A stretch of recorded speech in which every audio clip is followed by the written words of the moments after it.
Hello po mga kababayan, si Dante Maravillas. So ano na niya Mr. Maravillas ang latest kay Piatos? Si Piatos, witness si Piatos, si Mary Grace Piatos mga kababayan. Ang sabi dito sa balita, witness siya ng prosecution. Mary Grace Piatos could be a smoking gun in Sara Duterte Confi funds issue, sabi po ni Terry Ridon ng Bicol Saro Party List at isa sa mga members ng prosecution panel. Di ba, mga kababayan, si Mary Grace Piatos? Di ibig ba niya Mr. Maravillas sabihin hindi peke yung mga acknowledgement receipts? Hindi pa natin masabi. Dito kasi mga kababayan, magkakaalaman kung totoo yung sinasabi ng kampo ni Sara Duterte na si Mary Grace Piatos ay talagang beneficiary. Naalala ninyo mga kababayan, sabi ni Bato de la Rosa, marami niyang Piatos, pamilya Piatos, malaki niya yung mga pamilya ng Piatos sa Davao. In-interview po niya ni Karin Davila. Yan. So wala kayong nakitang maliit kay Mary Grace Piatos, yung mga pirmang pare-pareho? Bakit kasi nagbubukas mo? Kailan mga sa Davao kung sino yung Mary Grace Piatos? Kailan maraming Piatos na sa Davao? Tawag to, sir. Ginili ko ng City High. Lupa yan ng mga Piatos. Punta ka sa Bunawan. May mga Piatos dyan. Hindi ko lang alam kung sino si Mary Grace. Magkakaalaman na mga kababayan kung totoo sinasabi ni Bato de la Rosa. Malaking pamilya niya dyan sa Davao. Malalaki niya yung mga lupa nila sa Davao. Maraming mga Piatos. So with this mga kababayan, magkakaalaman na kung talagang totoo, ginawang witness ngayon ng prosecution para mga kababayan ma-confirm kung talagang ang sinasabing beneficiary na si Mary Grace Piatos totoong tao o si Mary Grace Piatos si Chucky man lang.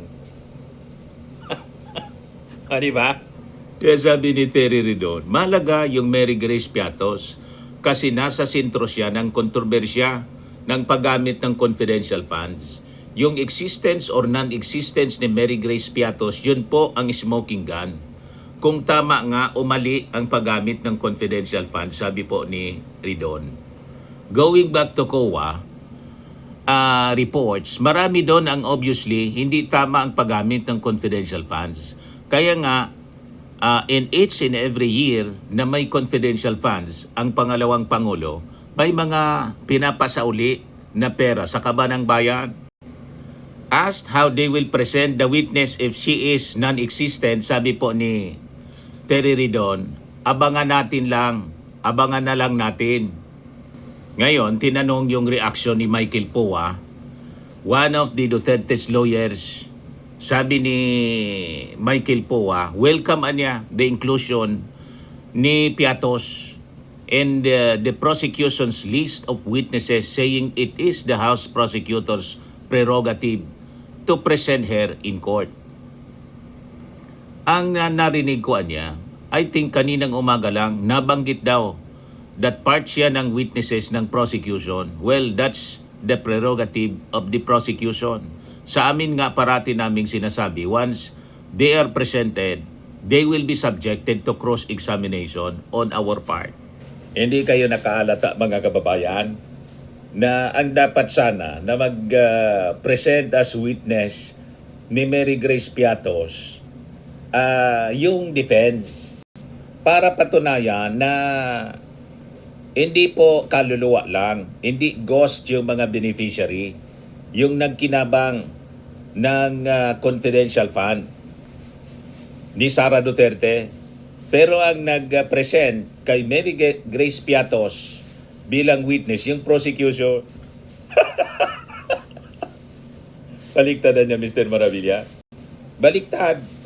But anyway, ang tingin natin, pag mga kababayan, nag-fail yung prosecution na maipresent yung sinasabing beneficiary si Mary Grace Piatos, sabi nga ni Terry Ridon, ito na niya yung smoking gun na magpapatunay na peke talaga si Mary Grace Piatos. O di ba, mga kababayan? Ginawa na niya may witness. Kaya lang talagang hindi malocate si Mary Grace Piatos. Na ibig sabihin, yun ang patunay na puro talaga peke. Peke man talaga po. Puro peke yung mga beneficiaries. Makakubra lang ng confidential funds, mga kababayan.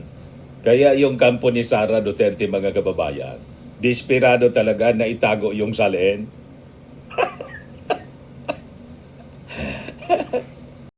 So ang pagmamatigas, mga kababayan, ng kampo ni Sara, naharangan po yung pagsusuri ng salin. Malinaw pong indication ng kanyang malaking takot na mabunyag yung buong katotohanan ukol sa kanyang yaman. Ang marahas na pagkontra ng kanyang legal team sa pagbubukas at pagmarka ng silyadong kahon po ng Bureau of Internal Revenue tax records. Patunay na may matindi silang gustong itago sa publiko. Di ba? Ang kakatuwang hirit ng kampo niya na limitahan lang po sa terminong 2022 to 2025 ang saklaw po ng ebidensya ay isa pong tahasang pag-amin lang na hindi nila kaya pong ipaliwanag ang kanyang yaman bago siya naging vice presidente. Dahil dyan, lumilika siya ng adverse presumption. Itinatago kasi mapanira siya kapag nailabas. Kasi po, kung walang nakaw na yaman, walang dahilan para katakutan ang pagsasuri po ng kanyang salin. Mula 2007 hanggang 2021, noong siya ay hindi pa vice presidente, nasa lokal na pamahalaan pa siya ng Davao. Importante kasi po na makita yung comparison. Kasi po, ang isang malinis na opisyal ay hindi po dapat nanginginig sa harap ng kanyang sariling track record. Ayon kasi, mga kababayan, sa pagsusuri ng mga eksperto, lumalabas po na hindi may paliwanag na 50 million piso na agwat sa kanyang deklaradong net worth na umabot sa 88.5 million pesos at ng kanyang aktual na kinita bilang opisyal. Ang matematika kasi, mga kababayan, hindi nagsisinungaling at walang puwang ang hula sa tapat pong serbisyo. Kini-question din yung nakitang zero cash on hand sa kanyang salin noong nakaraang taon habang ginagamit po na outside the impeachable term upang hindi masilip ang kanyang biglaang pagyaman. So ang pagtatago po sa likod ng mga technicalities ng jurisdiction, mga kababayan, ay taktika ng mga may seryosong pananagutan po sa batas. Kaya yung ginagawa nilang strategy, mga kababayan, gumagawa ng sari-saring ingay para malihis yung atensyon ng publiko sa proseso ng paglilitis sa Senado. Kaya gumagawa sila ng mga pampolitikang sarsuela. Drama. Kasi anya, Mr. Maravillas, mahina yung mga argumento. Ganon ang strategy po. Pag mahina ang argumento, malakas ang ingay. Di ba? Matindi kasi po yung mga na-discovery ng AMLAC. Yung mga na-discovering suspicious transaction. Ayon mismo to sa opisyal na ulat ng AMLAC. Yan, sabi dito. Ayon mismo sa opisyal na ulat ng Anti-Money Laundering Council, mayroong 33 suspicious transactions at 630 covered dealings ang nakarehistro sa mga bank accounts ni Sara sa kanang-kanyang asawang si Man Scarpio mula 2006 hanggang 2025. Umabot sa 6.77 bilyong pisong questionable. Binalot ng red flag. So ang tanong ngayon mga kababayan, saan galing yung bilyong-bilyong pisong na-detect ng AMLAC na labas-masok sa personal account ng mag-asawa? Kaya niya siguro, Mr. Maravillas, gayon na lang ang takot ng kampo ni Sara Duterte na mabuksan yung mga bank records, pati yung BIR files.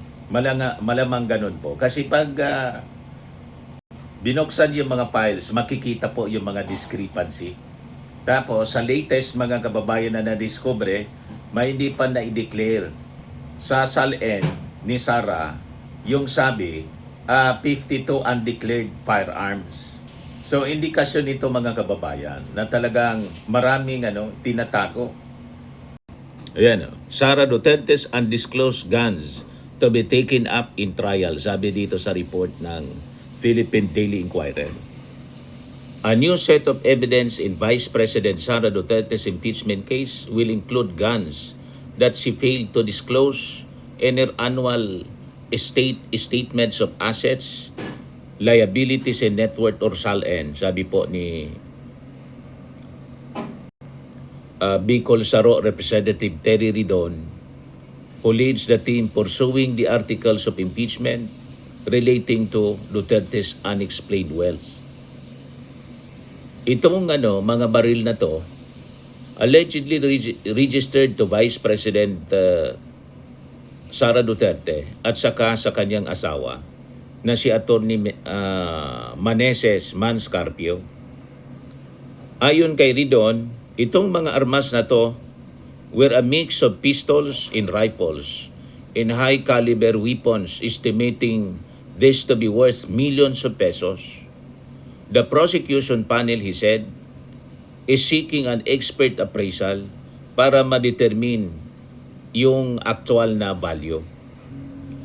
The non-disclosure of firearms ownership is a serious matter, sabi po niya. Not only because of its value but also because of the type of property left undeclared, sabi po ni Terry Ridon. While firearms ownership is not prohibited, it is highly regulated form of property that should be declared in the SALN, sabi po ni Terry Ridon. So talagang ang dami pong ipapaliwanag ni Sara Duterte pag simula po ng impeachment trial. Kaya para po kay Akbayan Representative Chel Jukno, sabi niya dito, the biggest, very valid issue, unexplained wealth. Siya niya yung pinakang malakas na ground to impeach Sara Duterte. Sabi po ni Chel Jukno. So ayon kay Chel Jukno, para sa akin na niya, what needs to be explained is how did those billions of pesos pass through the Vice President's accounts, whether in her individual name or in the spouse's accounts. Paano dumaan yon in her name? 2.87 billion pesos. For both of them, 6.7 billion pesos. That's such a humongous amount that requires explanation, sabi po ni Jukno. Jukno also noted that from 2019 to 2024, Duterte did not declare any cash on hand or deposits in bank based sa kanyang SALN. Duterte did not attend any of the impeachment hearings at the House Committee on Justice. So yun mga kababayan, nasa tingin ng House panel, malinaw na pag-iwas ni Sara Duterte. Kasi hirap nga po siya na maipaliwanag itong mga nakitang bilyon-bilyon na pera na na-detect po ng AMLAC. But anyway, palapit po yung araw ng impeachment trial. It will start July 6, kaya papunta na po tayo sa exciting part, mga kababayan.